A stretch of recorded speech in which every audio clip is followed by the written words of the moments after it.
My name is Ernest Lau, Manager and Chief Engineer for the Honolulu Board of Water Supply. What is Red Hill and what is the issue? Red Hill is actually these large, massive underground storage tanks that were built in place under a ridge between Mauna Loa Valley and Halawa Valley called Kapukaki. The military back in 1940 to 43 hollowed out the mountain, built 20 large tanks there underground, 250 feet high and 100 feet in diameter was the size of each of the tanks. So you could basically fit Aloha Tower into one of the tanks easily. And in total, it could store up to about 250 million gallons of fuel for Pearl Harbor. Unfortunately, the Red Hill facility has a poor track record in terms of spills and leaks over its 80-year history. There are at least 70 plus leaks over the years. In total, over 180,000 gallons of fuel of various types may have leaked from this facility. Why is the Board of Water Supply concerned about Red Hill? The bottoms of these tanks are about 100 feet above the drinking water aquifer. We are blessed on the island of Oahu with these large underground aquifers. It is the source of our drinking water. Right now, the Board of Water Supply is 100% dependent on these underground aquifers. We tap the same aquifer that the Navy is pumping from. It's like two straws in a cup of water. One straw is the Navy's water source. On the other side of the glass is another straw, like our Halawa shaft being one of our largest water supplies for Honolulu. Back in 2014, they had a leak of about 27,000 gallons of jet fuel from tank number 5. And that was the first time that I became aware of it and actively involved in the situation. There was another leak back in May of 2021, not from the tank, but from the pipelines that connect the tanks that bring fuel to and from Pearl Harbor about 3 miles away. And that break was estimated maybe 19 to 20,000 gallons of jet fuel from that broken pipeline right below tank 20.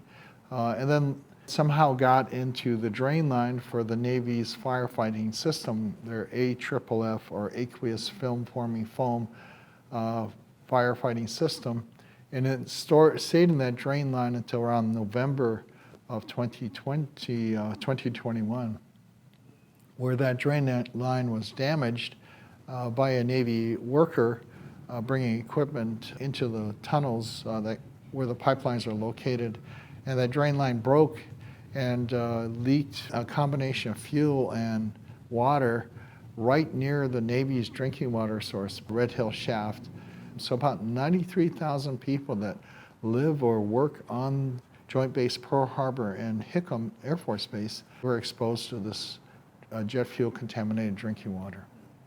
The Navy's monitor wells that they currently have in place clearly demonstrate that the contamination, this fuel that's leaked out of this facility, is in the groundwater and it's moving someplace. Once the leak gets out of the tank or the pipe, it's in the environment.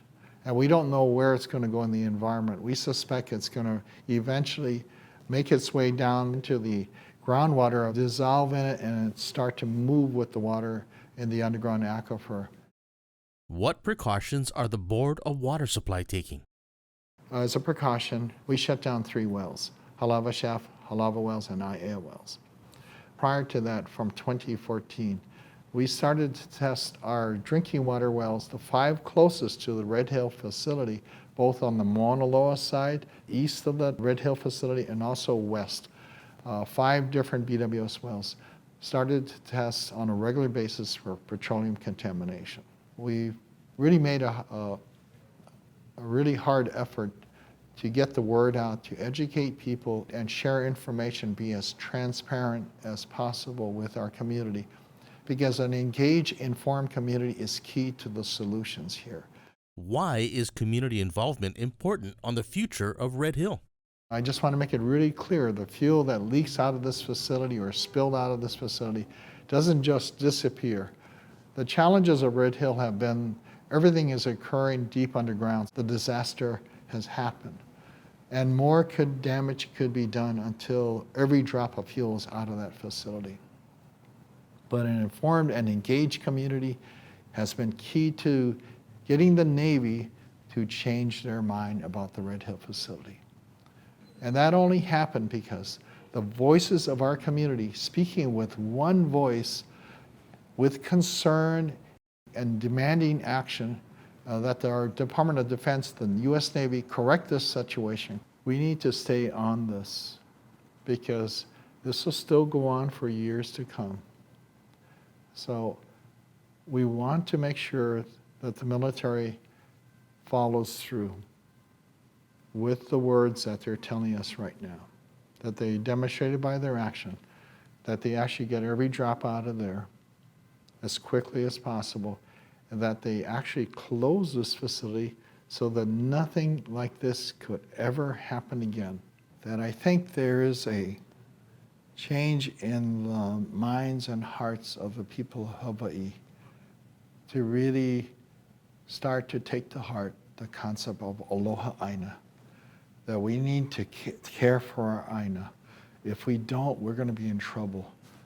Because if we don't care and manama the aina, including the vai that we need to just survive, our future is going to be uncertain. So I believe that in the hearts and minds of the people, there are more people in the state now, especially here on Oahu, that understand that concept.